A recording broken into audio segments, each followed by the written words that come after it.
Hi friends, in this session on continuation of enthalpy part. आज के session के अंदर हम डिस्कशन स्टार्ट करते हैं experimental determination of heat of reaction. अगर बाय एनी चांस आपको एंथैल्पी मेजर करनी हो तो किस हिसाब से कर सकते हैं? So there are two simple experiment. Generally ये इतने इम्पोर्टेंट नहीं है, स्कूल एग्जामिनेशन के अंदर कभी नहीं पूछे जाएंगे, just because that is really very old process.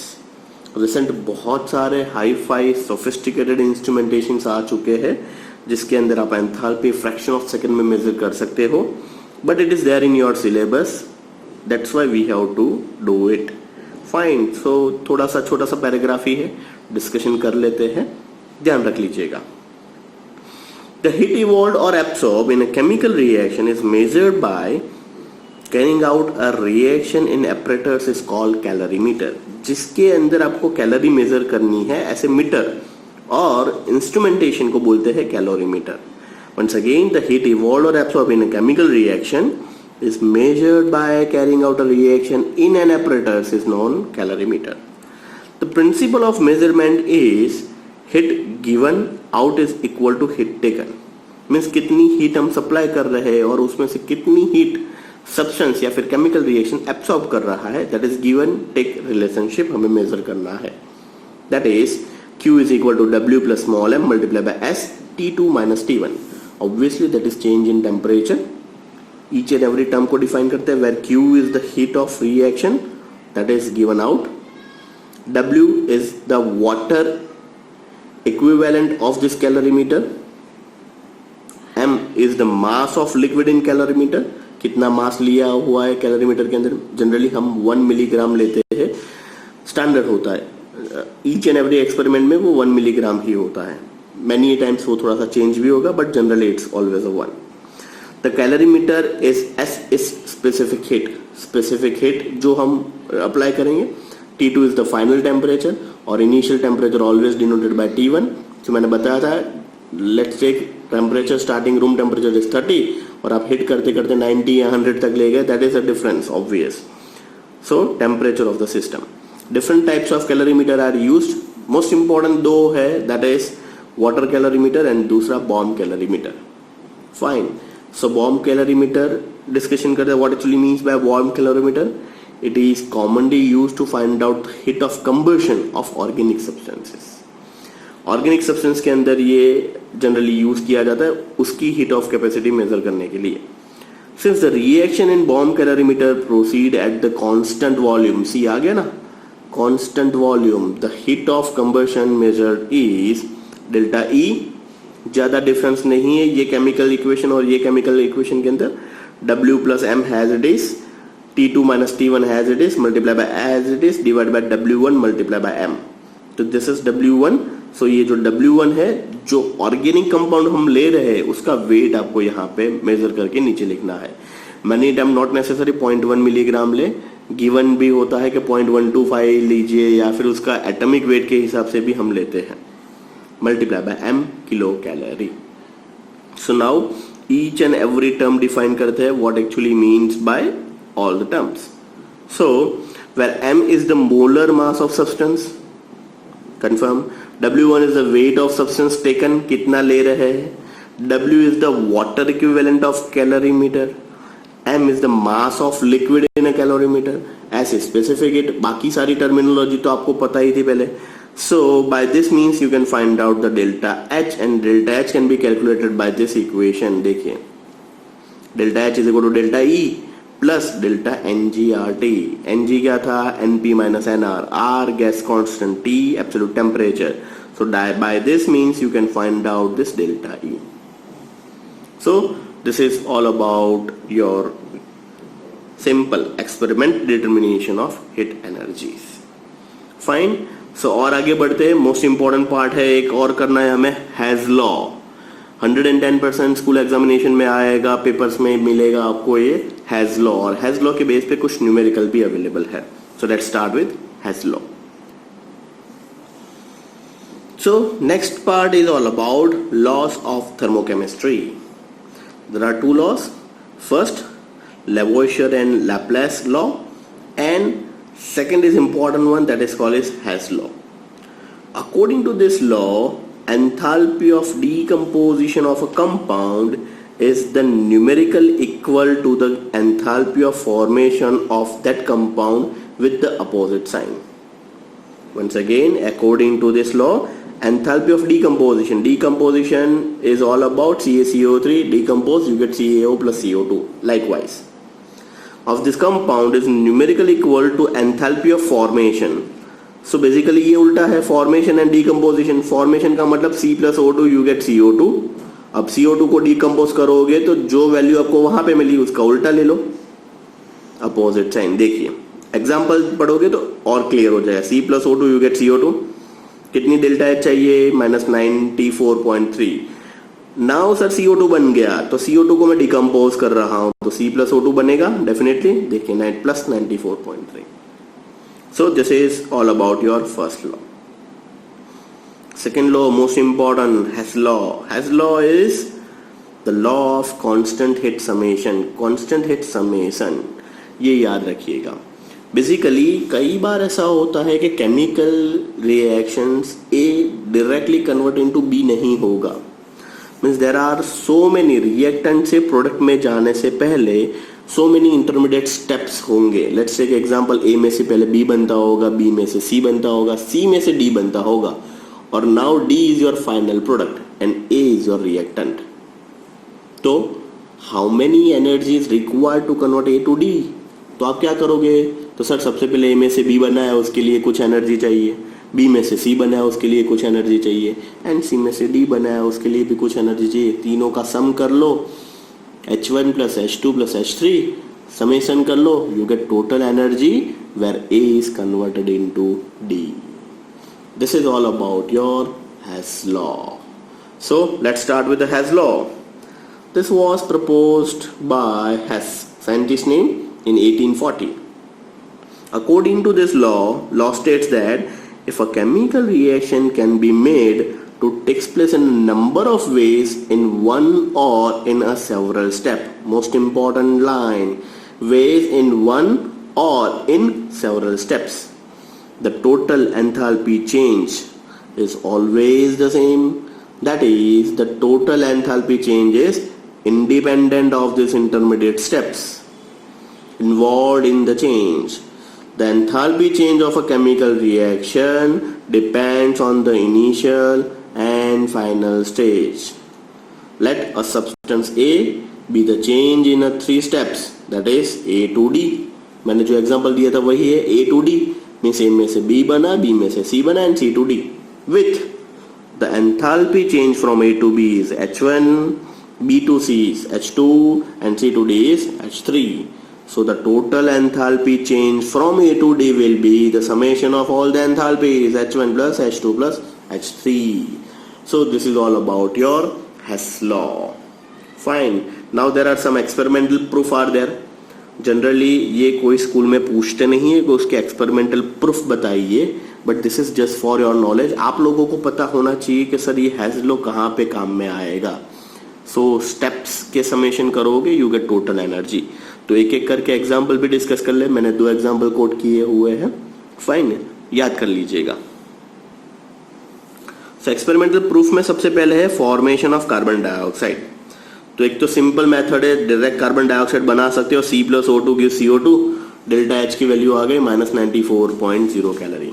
अब सेकंड मेथड क्या है? तो सबसे पहले कोक और कार्बन कन्वर्ट होगा कार्बन मोनोऑक्साइड में, and carbon monoxide further oxidise and you get carbon dioxide. अब देखिए इसकी एंथैल्पी याद कर लीजिएगा, दैट इज डायरेक्ट रिएक्शन कर रहे हैं तो -94 किलो कैलोरी मिल रही है. अब देखिए 2 स्टेप में क्या हो रहा है. So step number 1, C plus half O2 you get CO, enthalpy is -26. CO plus half O2 you get CO2, enthalpy is -68. अब 2 स्टेप में से हमें CO2 मिला तो दोनों का सम करना पड़ेगा. 26 plus 68 you get -94. So this is actually called Hess law. Likewise, this is the second one, formation of ammonium chloride from ammonia and hydrochloric acid. So first method दोनों का सम किया -38. अब यही step by step second method में देखिए क्या कर रहे हैं हम. सबसे पहले अमोनिया लिया, उसको एक्वियस मीन्स पानी के अंदर डिसोल्व किया, हमें मिला एक्वियस अमोनिया. उसके लिए एंथैल्पी चाहिए. HCl लिया, उसको 1 सेकेंड एक्वियस मींस पानी के अंदर डिसॉल्व किया, we get aqueous solution of HCl, उसके लिए भी कुछ एंथैल्पी चाहिए। एंड फाइनली इन दोनों का रिएक्शन करवाया, that is aqueous ammonia plus aqueous HCl, you get NH4Cl plus this. अब तीनों का सम कर लीजिए, यू गेट -38.0। यही केमिकल रिएक्शन डायरेक्टली भी ऊपर हमने किया कि that is ammonia plus HCl, you get NH4Cl, and this NH4Cl को पानी के अंदर डिसॉल्व कर लिया, you get NH4Cl aqueous. So the product remains same, enthalpy remains is almost same. So here in case this is 1 plus 2 plus 3 step, that's why the summation of all the enthalpy, that is the experimental proof of Has law. Means Has law गलत नहीं है, सही है। अब उसके application देख लेते हैं, कहाँ कहाँ ये लॉ एप्लीकेबल हो रहा है। Applications for the determination of enthalpy of formation of those compound which cannot be prepared directly or one step, जो multiple step में हो रहा है। For the determination of enthalpy of extremely slow reaction के अंदर भी ये काम में आएगा। For the determination of enthalpy of transformation of one allotropic form to this another allotropic form. For the determination of bond energies, bond energy पूरा definition नीचे ही है, discussion करना है हमें। For determination of resonance energy, ये भी next session में discuss करेंगे। For the determination of lattice energy, so ये सभी के लिए हैज लॉ एप्लीकेबल है। So it has very vast application, so it is really very important one. Fine, next definition और आगे बढ़ते हैं, बॉन्ड एनर्जी और bond enthalpy. So when a bond is form between the atom, energy is released. Obviously same amount of energy will be required to break down a bond. Let's take example A plus B, you get AB bond. तो अगर AB bond को तोड़ना है तो same enthalpy अगर दे दोगे तो A and B bond break हो जाएगा। The energy required to break the bond is termed as bond dissociation enthalpy. याद कीजिए चैप्टर नंबर 4 केमिकल बॉन्डिंग के अंदर भी हमने ये डिस्कशन किया था। मोर प्रिसाइज डेफिनेशन क्या है?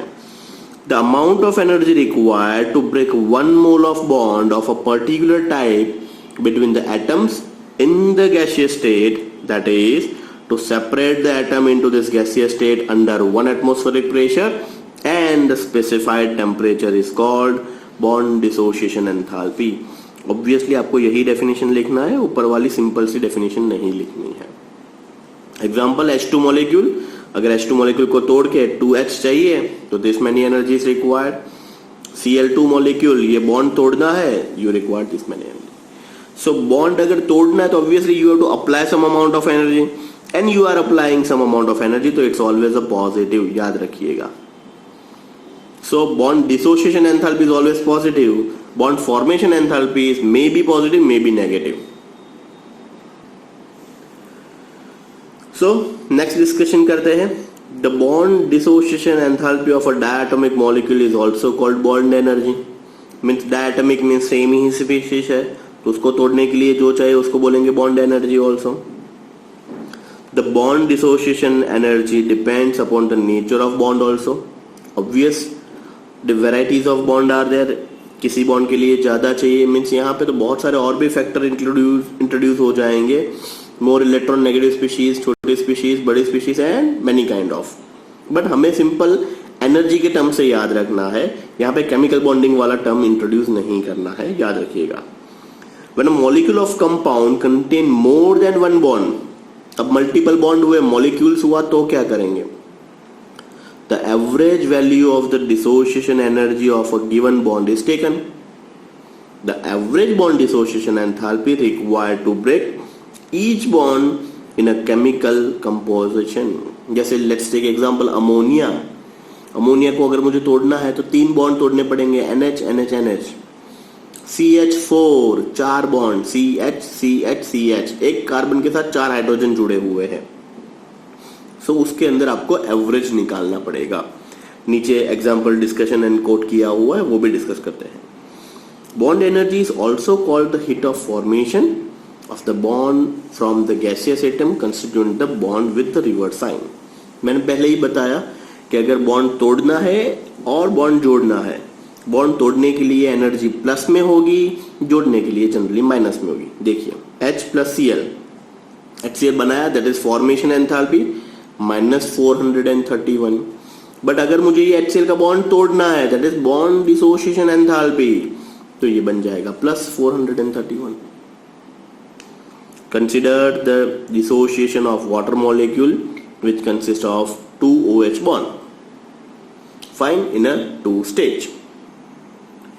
So कौन से 2 स्टेज हो गए? H2O सबसे पहले बॉन्ड ब्रेक किया तो H plus OH मिला, उसके लिए कुछ एनर्जी चाहिए. Still we have a OH. अब OH को तोड़ने के लिए फिर एनर्जी चाहिए, that is you get H plus O. So total this plus this divided by 2, that is called is average bond dissociation enthalpy. Likewise ammonia के अंदर NNH के 3 बॉन्ड है, सो 3 बॉन्ड को तोड़ने के लिए जो टोटल चाहिए डिवाइड बाय 3. लाइकवाइज CH4 का एग्जांपल देखिए, total energy is required to break down all the CH bond is 1664 divided by 4 कर लीजिए, so that is average bond dissociation enthalpy हो गया 416. टोटल देख लीजिए, CH4 give C plus 4H, total कितनी चाहिए 1664 kilo joule divide by 4, because हमने 4 bond तोड़े हैं, तो दैट इज 416 किलो जूल पर मोल. So this is all about 2 types of definition, bond dissociation and average bond dissociation enthalpy. So application जैसे हमने आगे बताया कि that is hit of reaction के अंदर आपको ये चाहिए bond energy minus reactant minus product, already आगे हमने समेशन के लिए देख रखा है. Important one, resonance energy. When a compound shows the resonance, there is a considerable difference between the heat of formation as calculated from this bond energy and determined experimentally. Formula for resonance energy याद रखिए, experimental or the actual formation minus calculated heat of formation. Resonance energy is nothing but experimental or the actual heat of formation minus calculated heat of formation. Last definition of today's session, enthalpy of atomization. Name itself suggests enthalpy of atomization means molecule में से atom बनाने के लिए जो चाहिए. It is the enthalpy change on breaking 1 mole of bond completely to obtain atom in a gaseous phase. Once again, it is the enthalpy change on breaking 1 mole of bonds completely to obtain atom in a gaseous phase. In this case, the diatomic molecule, the enthalpy of atomization is same as bond dissociation enthalpy, क्योंकि 2 ही atom है H2. अब bond dissociation बोलो या atomization बोलो, दोनों same ही है. You get 2H, you get 435 kilojoule. So this is all about your today's session. Next session में एक most important theory देखनी है हमें दोस्तों, that is Born-Haber cycle. 4 mark के अंदर ये definitely gonna ask in your school examination. So this is all about your today's session. Thank you.